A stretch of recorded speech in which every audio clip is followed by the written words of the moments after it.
My name is Ava Morgan, and at 24, I never imagined my college graduation would become the most satisfying reckoning. Standing next to my brother Ethan, both of us in matching caps and gowns, should have been nothing but joy. But years of being pushed aside led straight to this moment. I still hear those stinging words ringing in my ears. He earned it. You didn't.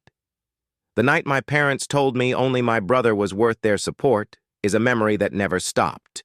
Hurting.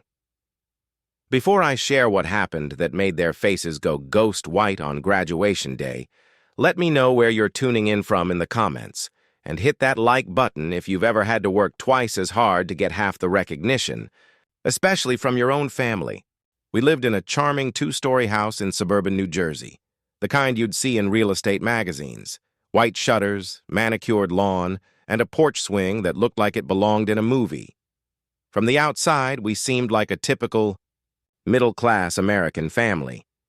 But behind those picture-perfect windows was a quiet imbalance that shaped everything I would later become. My parents, Gregory and Elaine Morgan, were educated, respectable professionals. Dad worked in real estate and Mom was a speech therapist at a public school. We weren't rich, but we weren't struggling either.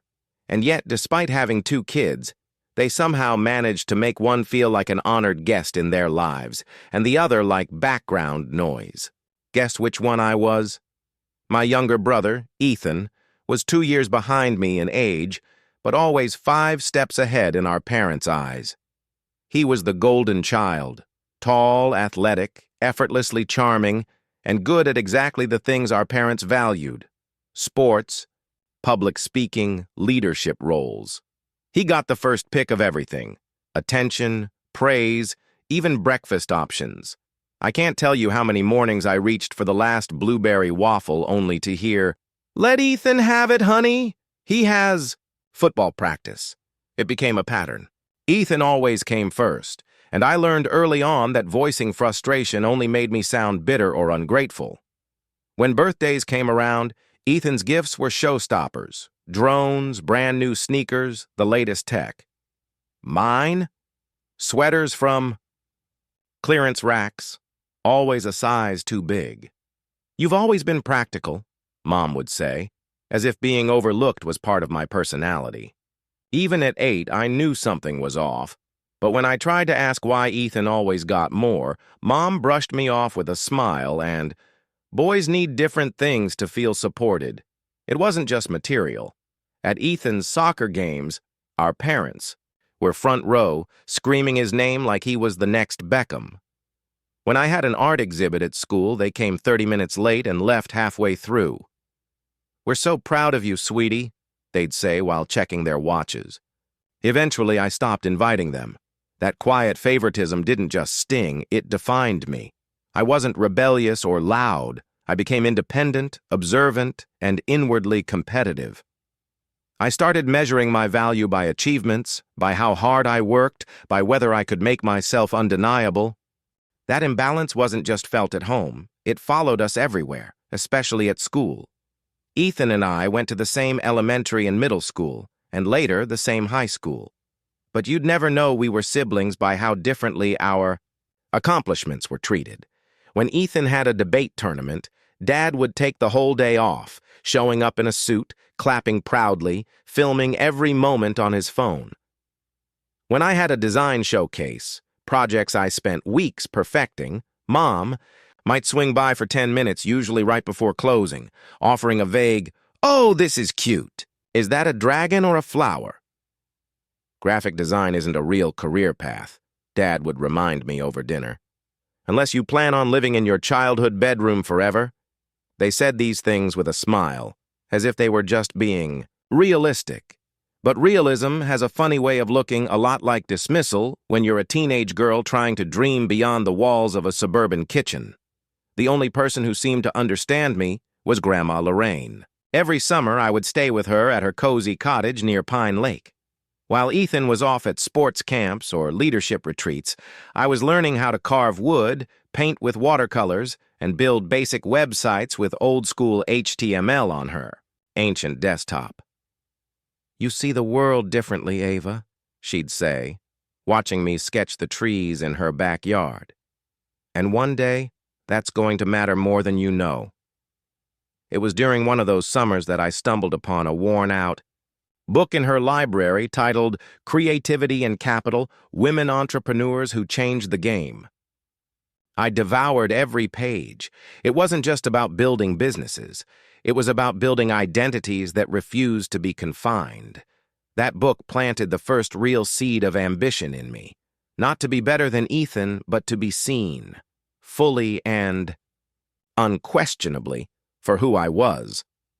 At school, I threw myself into anything that allowed me to prove myself on paper. Computer science club, yearbook design, business competitions. I wasn't trying to beat my brother anymore.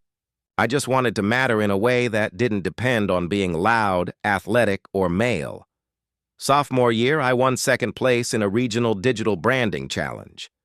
My marketing teacher called home to tell my parents how impressive my pitch had been. Mom's response?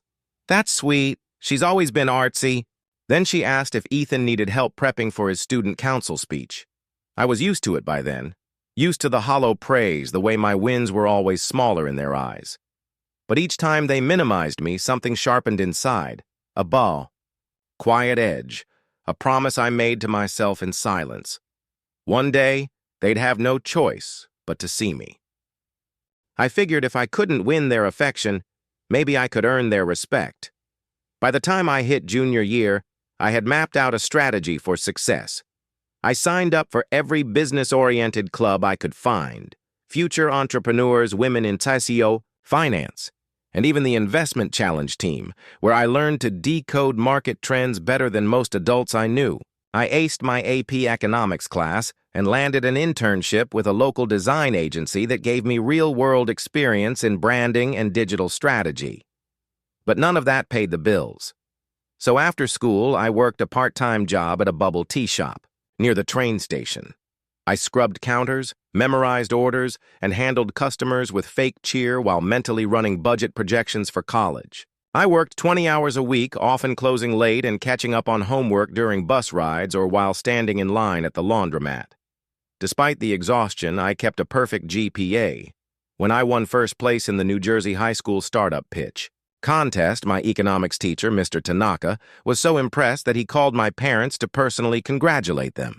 He said my pitch on a microloan app for young freelancers was college-level innovation. Their response: "Thanks," Mom said vaguely. "Does Ethan need help getting his suit dry cleaned for the state finals?" That night, I overheard them planning a catered party to celebrate Ethan advancing to the national debate championships. I wasn't even asked what I wanted for dinner. Ethan's accomplishments were treated like golden tickets to future success. Every win earned a Facebook post, a group photo, and a toast with sparkling cider. Mine were footnotes, barely acknowledged. When I came home late one night, exhausted but proud from an awards ceremony, Dad looked up from his newspaper and said, "You've always been busy with those side projects, haven't you?" They never asked what the award was for. I started to understand that no matter what I achieved, it would always be seen as an off-brand version of what Ethan did. More artsy, less serious, somehow not quite real. The narrative was set. Ethan was leadership material. I was just creative. But what they didn't realize was that my creativity had teeth. Every overlooked effort, every casual dismissal, it all became fuel. I stopped expecting applause from them. I didn't need it anymore, because deep down, I knew I was building something that would outlast their indifference, and one day it would demand their attention in a way they couldn't ignore. I held on to that fire as college acceptance season rolled in, hoping, just maybe, this time things would be different. Ethan and I, though 2 years apart, had ended up in the same senior year due to me starting school early and him being held back in 5th grade after a messy year of illness and missed assignments. It was one of the rare instances where life had placed us side by side. We both had our eyes set on Westbridge University, a prestigious private school known for its competitive business and political science programs. I applied to their business innovation track. Ethan went for political communication. The day the letters arrived, I remember my hands trembling as I pulled the envelope from the mailbox. It was thicker than the others. Never a bad sign. I sprinted to my room, tore it open, and saw the words, "Congratulations, Ava Morgan." My eyes welled up. Years of work, sleepless nights, part-time jobs, competitions, and quiet perseverance had just paid off. I took a deep breath and walked to the kitchen where my parents were sipping tea. "I got in," I said, holding up the acceptance letter with a smile I couldn't contain. "Westbridge, business program?" Dad looked up briefly from the newspaper. "That's good, Ava." Mom nodded absently. "Well, that's a strong school. Let us know if you need help filling out loan forms." I stood there stunned for a second, letter still in my hand. That was it? Before I could process their lukewarm reaction, the front door slammed open. Ethan stormed in, waving a nearly identical envelope. "Guess who's going to Westbridge?" he shouted. The shift was immediate. Dad stood up, arms wide. "No way! That's amazing, son!" Mom rushed over, pulling Ethan into a hug. "We knew you could do it." Tea was forgotten, chairs pushed aside. Someone popped a bottle of non-alcoholic cider from the fridge. The music came on, and I was left standing next to the counter, my letter unnoticed. They ordered takeout from Ethan's favorite Thai place, toasted to his bright future in politics, called Grandma Lorraine to share the good news. Ethan's news. My acceptance wasn't mentioned once. That night, I sat in bed rereading my own letter under a small desk lamp. The words hadn't changed, but the weight of them felt different now, like a private triumph no one cared to witness. And even though I had technically achieved the same milestone as Ethan, it was clear whose version of success our parents truly valued. I didn't cry. I didn't rage. I just stared at that acceptance letter and made another quiet promise.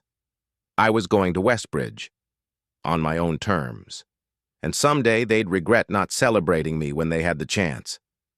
But the real shock came 2 weeks later, during what should have been an ordinary family dinner. We were all seated at the table, me, Ethan, and our parents, eating baked salmon and steamed vegetables, the kind of meal Mom prepared when she wanted to feel put together. The mood was light. Ethan was talking about a mock government camp he planned to attend before college. I stayed quiet, listening, trying not to feel invisible again. Then Dad cleared his throat and clasped his hands together like he was about to deliver a company announcement. "So," he said, "we need to talk about college finances." Finally, I thought. A serious conversation. Maybe they had a plan that included both of us. But then he looked only at Ethan. "Your mother and I have been saving for your education since you were little," he said proudly. "And while Westbridge isn't cheap, we've set aside enough to cover your full tuition and living expenses." Ethan grinned like he'd just won a prize. "Seriously? That's amazing. I thought I'd have to take out loans." "You shouldn't have to worry about that," Mom added. "We want you to focus on your studies, your leadership work, your future." There was a long pause. I waited. Surely my part was coming next. It didn't. I swallowed and asked as calmly as I could. "And what about me?" The air went still. My mother glanced at my father, who sighed like he'd been hoping to avoid this moment. "Ava," he began slowly, "we only had enough to support one of you fully. And Ethan's path is more structured. Political science leads to clear careers, law school, public office. Your business interests are more unpredictable." I stared at them, heart pounding. "I got into the same university. I've worked since I was 15. I've kept a 4.0 GPA. I've won competitions. How is that not structured?"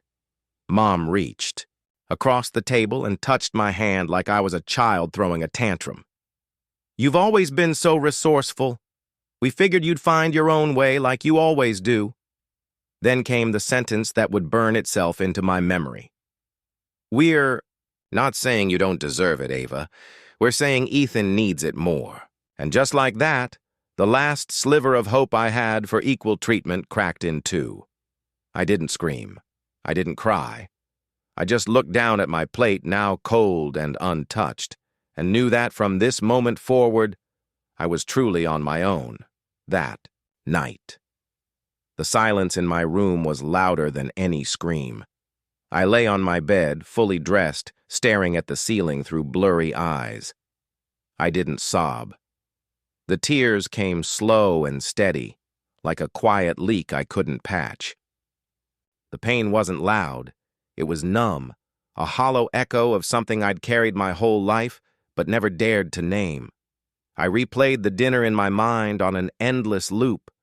The way Dad said structured, the way Mom said resourceful, the way Ethan didn't even glance my way. It all felt like confirmation of something I had feared deep down but never fully allowed myself to believe, that I was never really part of their plan. Around 2 a.m., I finally drifted into an uneasy sleep. By morning, my eyes were swollen, my chest tight, but I knew I had to try one more time. Maybe they didn't realize how much it hurt. Maybe, just maybe, they'd reconsider. I found them in the kitchen, sipping coffee and reading their phones like nothing had happened. My voice was calm, but my hands trembled. "I just need to understand," I said softly. "Why him and not me?" Dad didn't look up. "We've been over this, Ava." "No. You talked. I listened. Now I'm asking."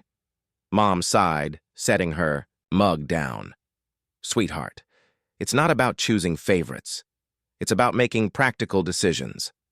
I have better grades than Ethan. I've been working part-time since sophomore year. I've saved money. I've earned this. Your brother is focused," Dad cut in. "You've always bounced between ideas. Design, coding, marketing. You don't stick to anything long enough to prove it's sustainable." I blinked. "So I'm being punished for having range?" "That's not what we're saying," Mom said, her tone too soft to feel sincere. "We're saying your brother's path is clearer, and with limited resources, we have to choose wisely." I nodded, more out of disbelief than agreement. "You made your choice, and I made mine." I packed an overnight bag, grabbed my keys, and drove the 2 hours to Grandma Lorraine's cottage without telling anyone. I didn't need permission. When I arrived, she was on the porch, watering her garden, her wide-brimmed hat shielding her eyes from the sun. The moment she saw my face, she put the watering can down and opened her arms. I collapsed into her without saying a word. She didn't ask questions right away. She just held me. Later, over tea, I told her everything. Every word, every look, every dismissal. She listened, hands folded, eyes never leaving mine. "My darling girl," she said when I finished, "they're wrong about you, deeply, tragically wrong. But you have something they'll never understand, the kind of strength that doesn't need validation to survive." And in that moment, I knew where I'd find the fuel for what came next. I didn't leave Grandma Lorraine's cottage with money, but I left with something far more powerful: conviction. That night, after her words settled into my bones, I sat at her kitchen table with my laptop and a borrowed notebook. While Grandma folded laundry and made chamomile tea, I made a plan. If they weren't going to invest in me, I'd invest in myself. The next morning, I started applying to every scholarship I could find. Local civic groups, niche industry funds, obscure foundations that asked for essays on perseverance, innovation, or overcoming adversity. I wrote them all. My fingers cramped from typing, my eyes blurred from rereading applications. But I didn't stop. Grandma Lorraine became my unofficial support team. She proofread my essays, made sure I took breaks, and set a pot of coffee next to me each morning, like I was already in college.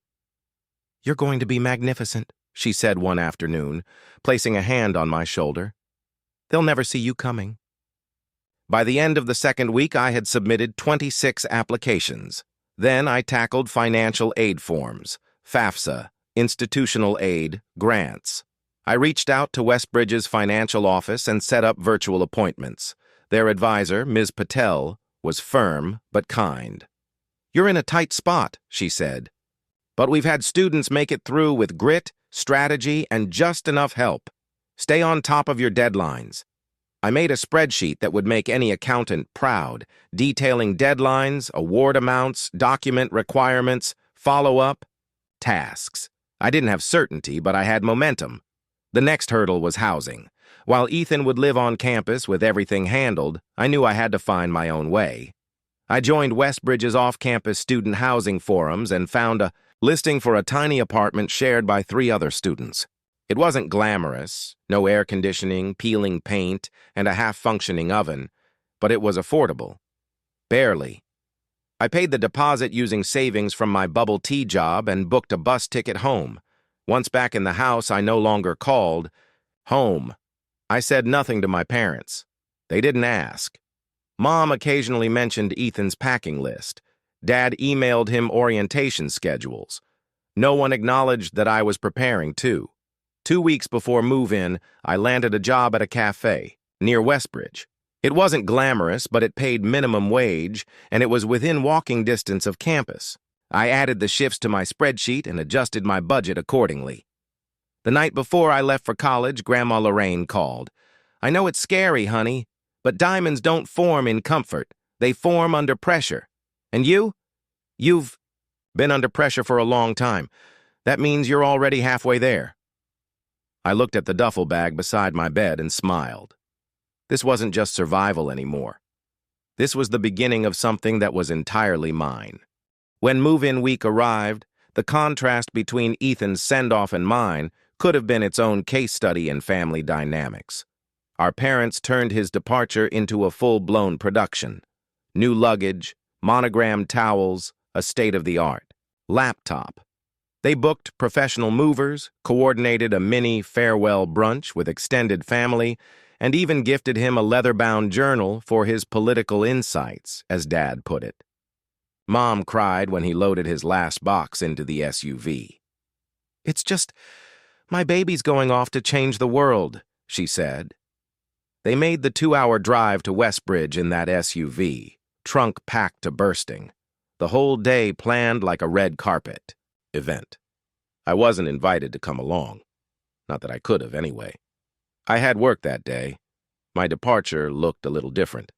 I stuffed my thrift store suitcases into the back seat of my aging Honda, the one with mismatched hubcaps and a heater that only worked if you kicked it. No one helped me carry anything. The night before, Mom handed me a bundle of faded sheets from the linen closet. "You can use these for your bed. They're clean, mostly." It was the only acknowledgement that I, too, was leaving for college. Drove to my new apartment alone. No packed lunches, no speeches, no hugs at the front door. Just me, my bags, and the muffled rattle of an overworked engine. When I arrived, the apartment was even smaller than it looked in the listing photos. The walls were yellowing, the faucet leaked, and the mattress springs creaked when I sat down. My new roommates weren't home yet. I was grateful. I didn't want anyone to see the crack in my resolve. I stood in the center of that tiny, dim room and let myself feel it. The loneliness, the fear, the gut punch realization that I was really doing this on my own. But then I remembered Grandma Lorraine's words. "You're already under pressure. That just means you're already becoming." So I pulled out my spreadsheet, unpacked my books, and stuck my work schedule to the wall with painter's tape. I made a checklist of grocery items, mapped out the bus line to the cafe, and downloaded the campus map to study later. This wasn't the start anyone dreams of. It was hard, humbling, and quiet. But it was mine. No one could take that away from me. Not their neglect, not their doubt, not even their silence. I hadn't been given a path, so I was building one. And one day I knew I'd look back on this cracked, imperfect beginning not as something shameful, but as proof. Proof that I started with nothing, and still, I started. The first few weeks at Westbridge nearly broke me. But They also revealed just how much I was capable of. Most freshmen spent orientation finding their friend groups and decorating dorms. I spent it mapping out survival. My days started at 5 a.m., a quiet hour before the city stirred, where I'd review lecture notes or finalize assignments. By 6:30, I was at the cafe, unlocking doors, firing up espresso machines, and smiling through exhaustion at the early morning rush. Classes began at 9 xui. I rushed from work with a granola bar in one hand and a second-hand backpack over my shoulder. I sat in the front row, not because I was eager, but because I couldn't afford to miss a single word.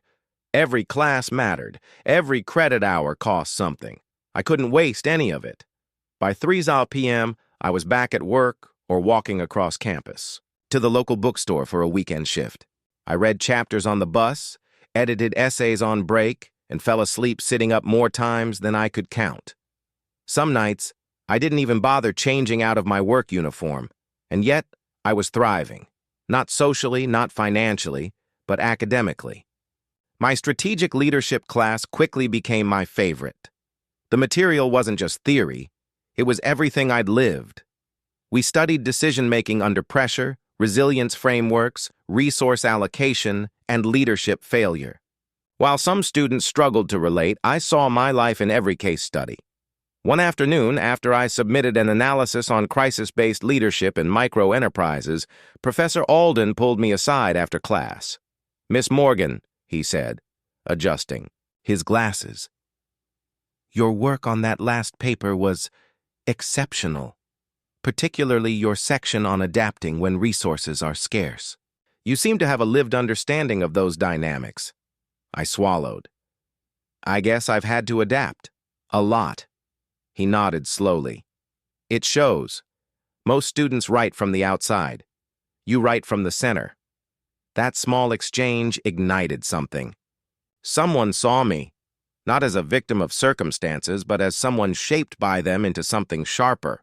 The more I leaned into my courses, the more I noticed the difference. While others struggled to manage deadlines or complained about missing their parents, I was already hardened by necessity. My organizational system was flawless.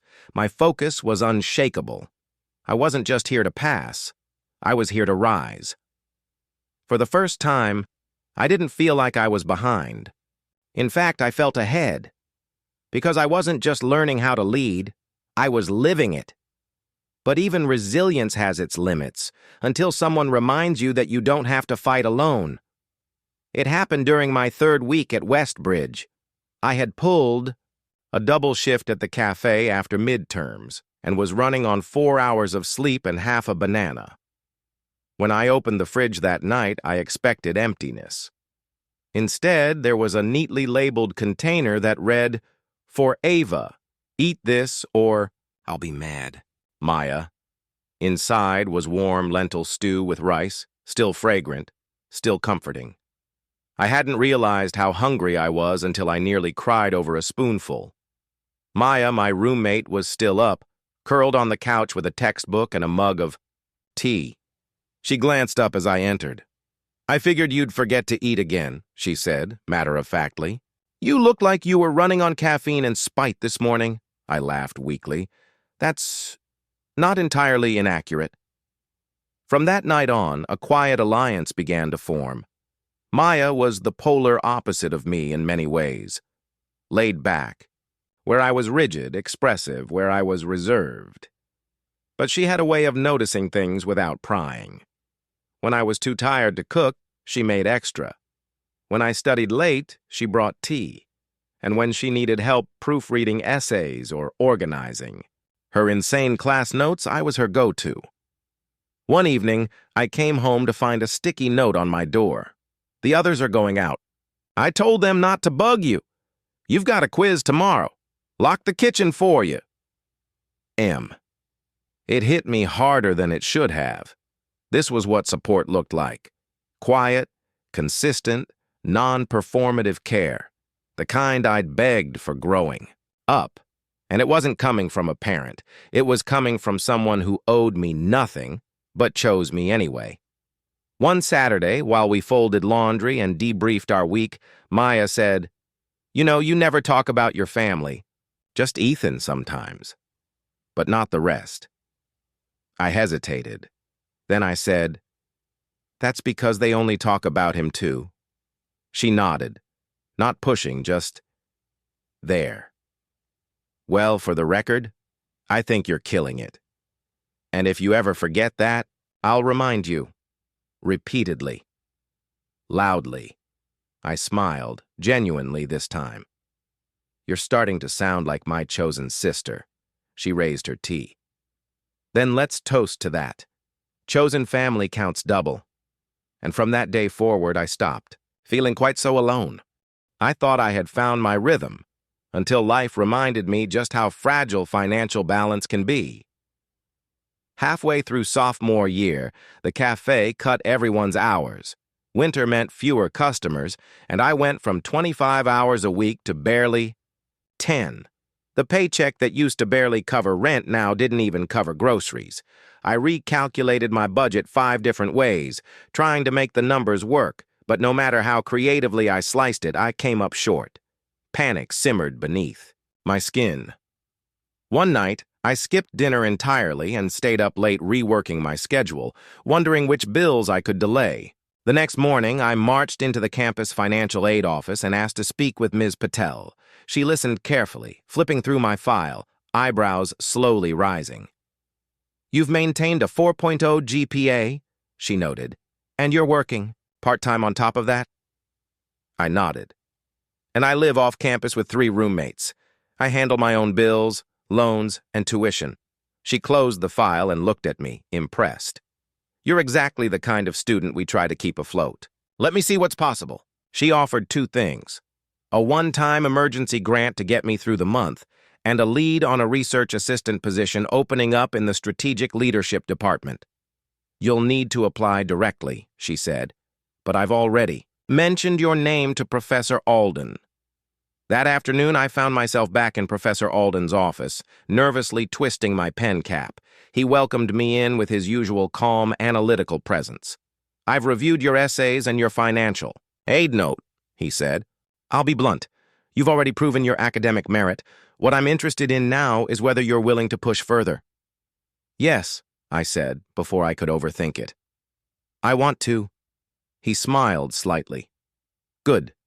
This research group is analyzing case studies on leadership response during real-time crises. You'd help with data collection, transcription, and comparative analysis. It pays more than the cafe, and the hours are flexible." It wasn't just a job. It was a step into a world I'd dreamed of, but never thought I'd access so soon. I accepted on the spot. The new routine was still exhausting, but it was invigorating. I went from slinging coffee to combing through CEO interviews, organizing field notes, and learning how theory met the real world. Professor Alden gave feedback on my drafts, challenged my assumptions, and asked questions that made me rethink everything I thought I knew about leadership. And for the first time, someone in academia wasn't just seeing my effort. They were investing in it. Working with Professor Alden didn't just help me survive, it sparked something bigger. As I immersed myself in our leadership case studies, I started seeing patterns. Struggling local businesses, especially family-run ones, weren't failing because their ideas were bad. They were drowning in the details: disorganized operations, no time for digital marketing, outdated client communication systems. They needed help, but not full-time staff. Just systems, structure, and someone to bridge the gap. It hit me one night while organizing research transcripts at the campus library. I could be that someone.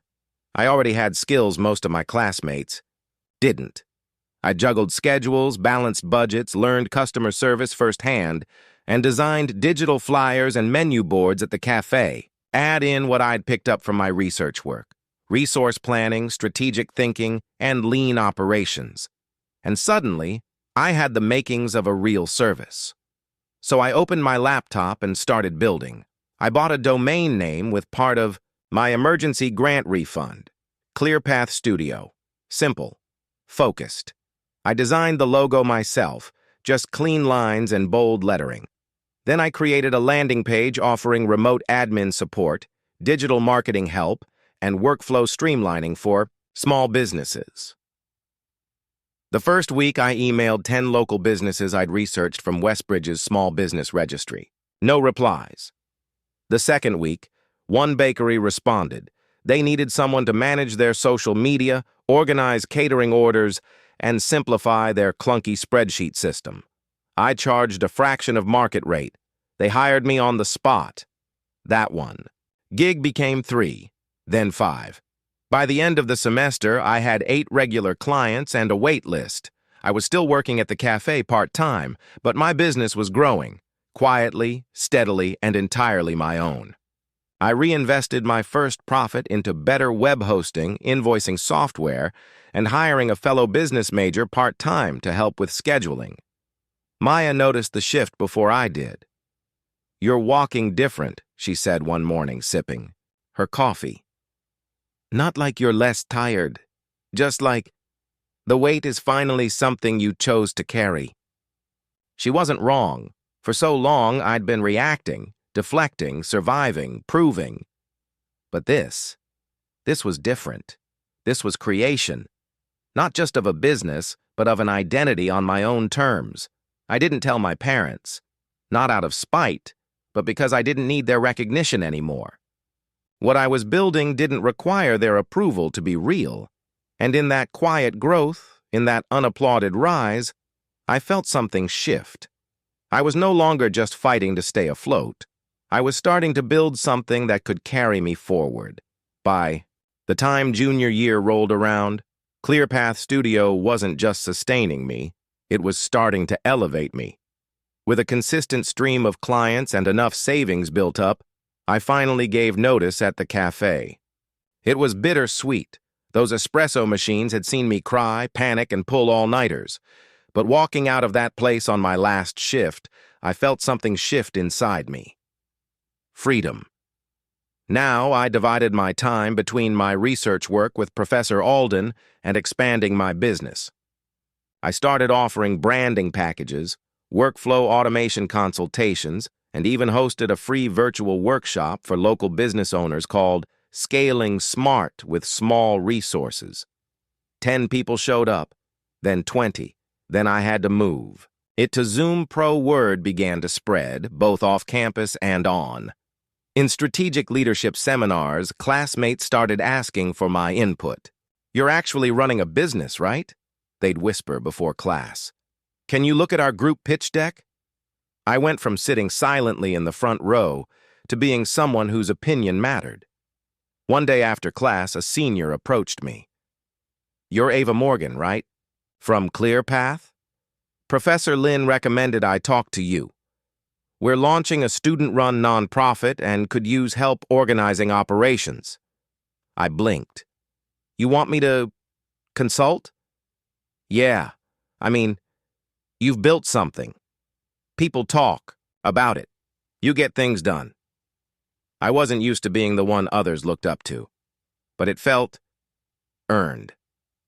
At the same time, my work with Professor Alden deepened. He started involving me in higher-level discussions, letting me sit in on grad student project meetings, and even asked me to co-present a segment of our crisis leadership findings at a regional academic conference. "You've proven you're more than capable," he said when I hesitated. "Now it's time for others to see what I've seen since your first paper." I started walking differently through campus, shoulders straighter, voice steadier, ideas more grounded. I no longer felt like a guest in elite spaces. I belonged there. But more than that, I had earned my way in without shortcuts, safety nets, or anyone clearing the path for me. It was the first time in my life I felt fully self-defined. No longer the independent child in a dismissive sense, but a leader by choice. And as I built client rosters, led workshops, and refined case studies with Alden, I realized something powerful. I wasn't just rebuilding my identity. I was becoming someone who would have inspired the younger version of me. It was a Tuesday evening, just after another storm had rolled over Westbridge. I was reviewing client briefs when a loud, rushed knock shook my apartment door. I opened it to find Ethan, soaked through, disheveled, and holding a laptop with papers half stuffed inside. His face, normally composed and sure, was now laced with panic. "I didn't know where else to go," he said, his voice barely steady. "I'm about to fail my thesis seminar." Inside, he explained the situation. His professor had called his research directionless and incoherent. Unless he restructured everything within 3 weeks, he wouldn't graduate. The golden boy had finally hit a wall, and instead of calling our parents, he came to me. For a moment, I simply watched him. This was the same brother who had received everything without asking, the one they celebrated while I sat quietly in the background. A part of me, small, bruised, long repressed, wanted to say, "Now you know." But I didn't. I pointed to the table. "Sit down. Let's see what we're working with." The next few hours unfolded like a scene from a different life. We dissected his arguments, mapped out structure, and outlined milestones. His thesis was a mess, yes, but it wasn't unsalvageable. He listened, took notes, asked questions like a student who had just realized learning wasn't something owed, but earned. Over time, our work sessions turned into something more human. In quiet pauses between paragraphs and citation debates, conversations slipped into personal ground. One night, as I handed him a revised outline, he looked up and said, "I used to think you were just distant, like you preferred being alone." I didn't respond immediately. I waited, "But now I see it," he continued. "You were just surviving." I nodded once. "And you? Ever feel like being their favorite came with a price?" He let out a breath that sounded like it had been waiting years to escape. Like if I ever stopped performing, they'd stop noticing me too. In that moment, something shifted between us. Not in a dramatic, cinematic way, but in the quiet way people begin to understand each other after years of silence. Helping him didn't feel like surrender. It felt like reclaiming something. We weren't rewriting the past. We were reframing it. By the time his thesis took shape and clarity, so had our relationship. He didn't need me to finish it. He needed to be reminded that growth wasn't a straight line. And I needed to see that healing sometimes begins when you help someone find their way. Not because they deserve it, but because you do. After Ethan submitted his final thesis with a structure he could finally defend and a voice he could call his own, something about him changed. He didn't announce it, but it showed in small ways. He stopped entertaining every offer our parents threw his way. When Mom suggested a graduation gift in the form of a luxury apartment, he replied gently but firmly that he needed to learn to budget like I did. And when Dad tried to line up a political internship through one of his contacts, Ethan thanked him and then turned it down. "I want to earn this the way Ava has," he told me quietly, without drama, without performance. Just conviction. It was the first time I had ever heard him use my name as a reference point for what was right, not just different. Meanwhile, my life was shifting in ways I hadn't fully grasped. Between my research work, my now profitable business, and the conference presentations I was preparing with Professor Alden, I felt like I had crossed an invisible threshold, not just surviving, but arriving. Then the email came. The subject line was simple: graduation speaker nomination. But the message inside made my hands tremble. The dean of the business school, Dean Marisol Vega, had selected me to deliver the commencement address on behalf of the graduating class. Her words were clear. "Your academic excellence, leadership, and personal journey embody the very spirit of what Westbridge represents." I read the email 3 times, then just stared at the screen in silence. It wasn't just validation. It was something deeper. Recognition that couldn't be explained away, ignored, or minimized. Not by my parents. Not even by the part of me that still sometimes questioned if I was enough. When I told Ethan, he didn't ask if I was nervous or how long the speech would be. He simply smiled and said, "About time." And when I called Grandma Lorraine to share the news, she didn't say congratulations. She whispered with a quiver in her voice, "You're going to stand on that stage, and every person who ever made you feel small will have to look up to see you." That night, as I sat by the window of my tiny apartment, I thought about the girl I'd been at the beginning of college, the one with plastic bins of secondhand clothes, a spreadsheet full of debt, and a head full of quiet fire. Now, I wasn't just walking across a stage, I was stepping into my voice. As graduation crept closer, my days filled with rehearsals, final presentations, last client meetings, and breathless to-do lists. It should have been the most chaotic chapter of my college life, and in many ways it was. But oddly, I felt calm, focused, ready. I had been working with Dean Marisol Vega to polish my speech, word by word. She gave notes not just as an administrator, but as someone who genuinely believed in what I stood for. "Don't be afraid to say the hard parts," she had said during one of our final meetings. "The world doesn't need polished. It needs honest." Meanwhile, my parents were busy planning Ethan's graduation celebration as if it were a televised gala. Custom banners, catered menus, RSVP cards. I wasn't mentioned in any of it, at least not directly. One evening, I got a group text from my mother. "We're assuming you'll be busy with your speech, but of course you're welcome to come to the dinner after Ethan's ceremony if you're free." That "if" stung more than I cared to admit. I didn't respond. Maya, noticing the unread message still glowing on my screen, glanced at me over her cup of tea. "Let me guess. Graduation plans that don't include you?" I shrugged. Standard issue. Ethan, however, had taken a different stance.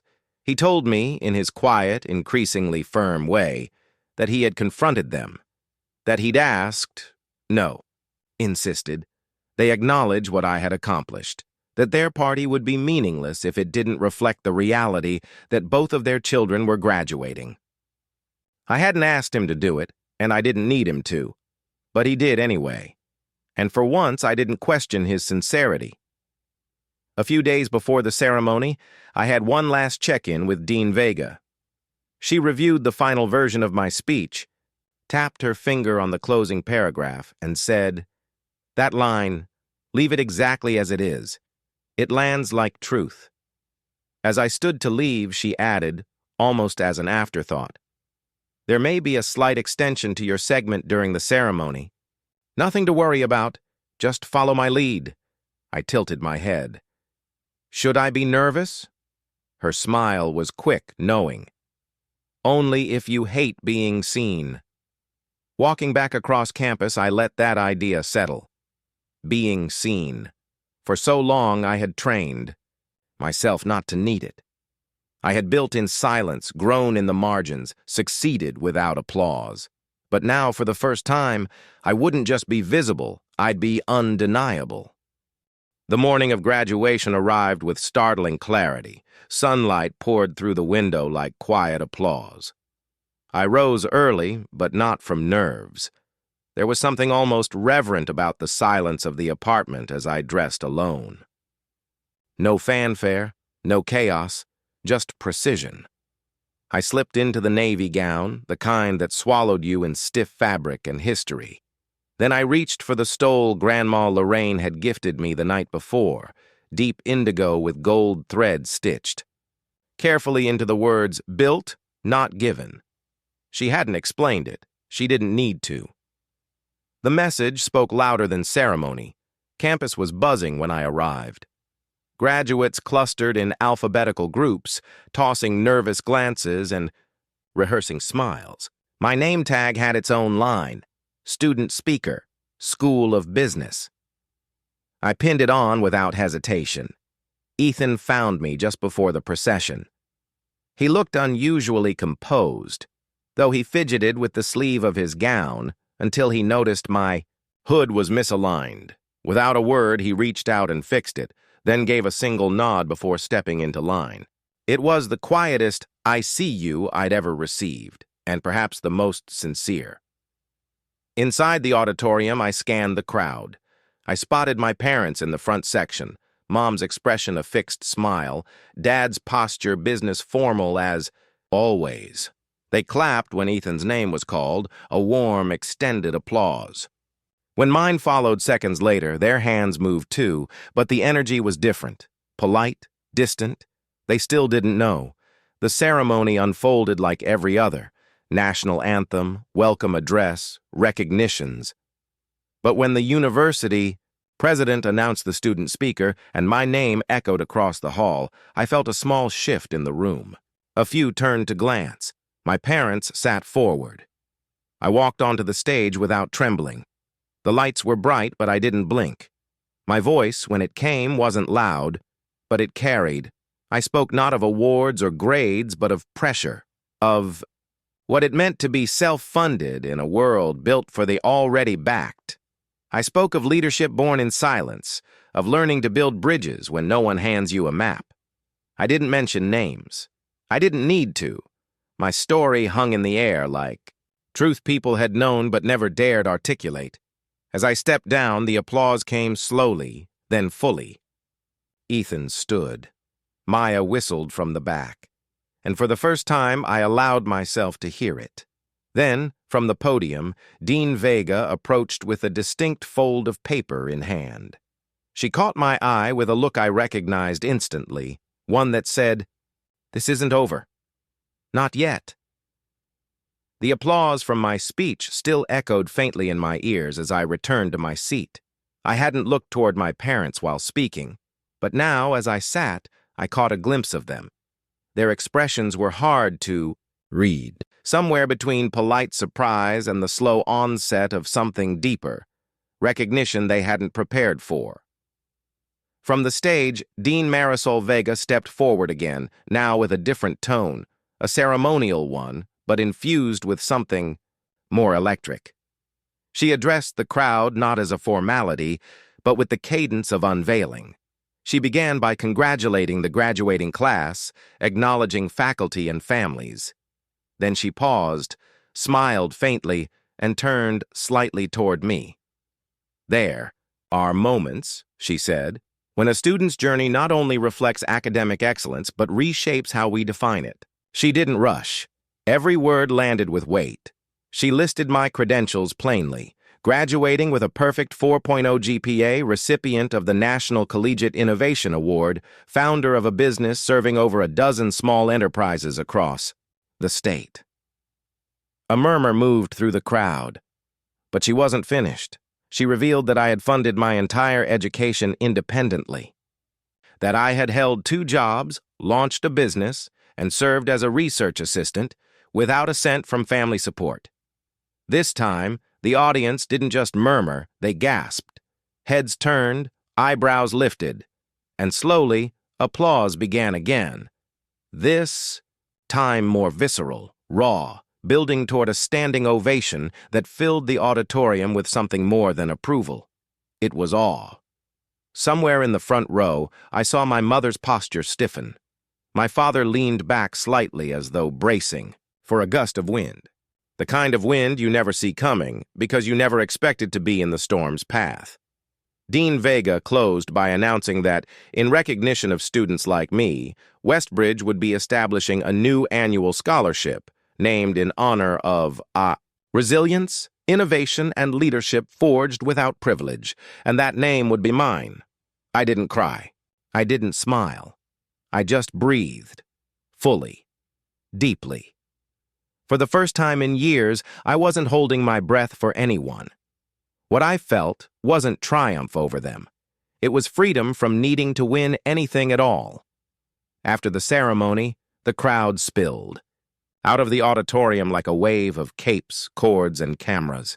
I was still standing near the stage stairs when the first wave of people reached me, classmates, professors, mentors. One by one, they extended hands, pulled me into hugs, and spoke words I couldn't have imagined hearing a year ago. "Didn't just speak for yourself," one said. "You spoke for all of us." "You earned that stage," another whispered. Every inch of it. Professor Alden found me near a column of silver balloons and simply said, "You changed more than your own story today." Maya nearly tackled me with a hug, her mascara already halfway down her cheeks.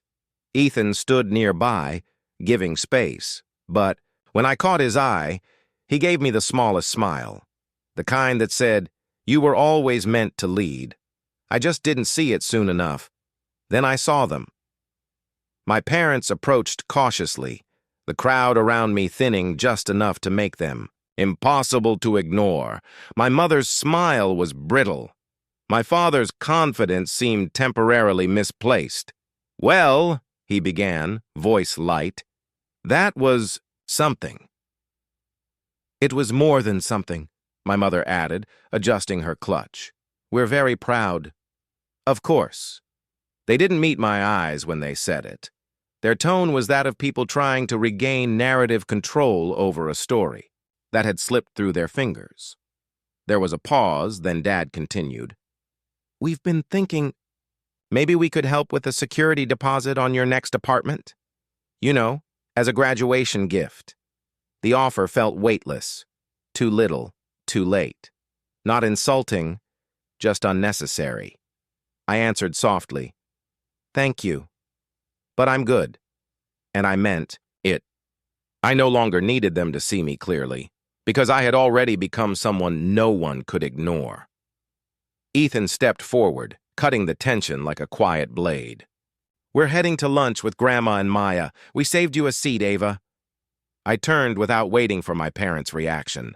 Outside, Grandma Lorraine was waiting near the sidewalk, leaning slightly on her cane but radiant in a deep blue shawl. As we approached, she didn't say a word, just opened her arms. Later, as we walked down the street toward the cafe, I looked around at the people beside me. No shared blood with Maya, no childhood ease with Ethan. And yet, somehow, they were mine. This wasn't the family I was born into. It was the family I chose. And for the first time, that felt more than enough. 1 year after graduation, I found myself in a place no one had pictured me in, except maybe Grandma Lorraine and finally, me. ClearPath Studio was no longer just my side project. With a small but loyal team, we had expanded our reach, streamlined our services, and secured enough long-term contracts that I no longer had to hustle. I could choose. I still worked part-time at a civic tech consultancy that aligned with my values, but I did it out of purpose, not survival. That spring, I returned to Westbridge to quietly launch the first Gen Forward Fund, a scholarship for students whose stories began where mine did, outside the spotlight, outside the system, and outside the safety net. The first recipient reminded me so much of myself I nearly cried in the hallway after we spoke. She didn't need to impress me. She was already enough, just like I had once been. Though it had taken me years to believe it, Ethan was doing well, grounded in work that mattered, mentoring young students in public schools, staying close but never intrusive. Our relationship had become quiet, mutual, and finally adult. My parents reached out occasionally. An email, a forwarded article, a holiday message that sounded like a press release. I replied when I wanted to. There were no dramatic apologies, and I didn't ask for any. I had simply stopped needing them to be different in order for me to move forward. That was freedom. And Grandma, she remained my compass. During one visit, she passed me a small wooden box. Inside it, a folded note in her familiar cursive. "You never had to be chosen to begin." That sentence sat with me longer than any award, any email, any applause. Because what I've learned, after everything, is that your worth doesn't begin the moment someone finally sees it. It begins the moment you stop waiting for them to. It grows quietly, in the choices you make when no one's watching, in the nights you keep going without applause, and in the quiet strength of showing up for yourself, over and over again. There comes a point where proving people wrong stops being the goal. Instead, you begin to realize that you were never broken, never behind, only unfolding in your own time. And once you understand that, the need to be chosen fades, the anger softens, the noise quiets, because you're already building something real, something that doesn't need permission to exist. So if you've ever been made to feel like an afterthought or taught to shrink so others could shine, this is what I'd tell you now. You don't need to be chosen to begin. You only need to begin. And one day, without fanfare, you'll realize you've become exactly the person they never saw coming, and no longer need them to.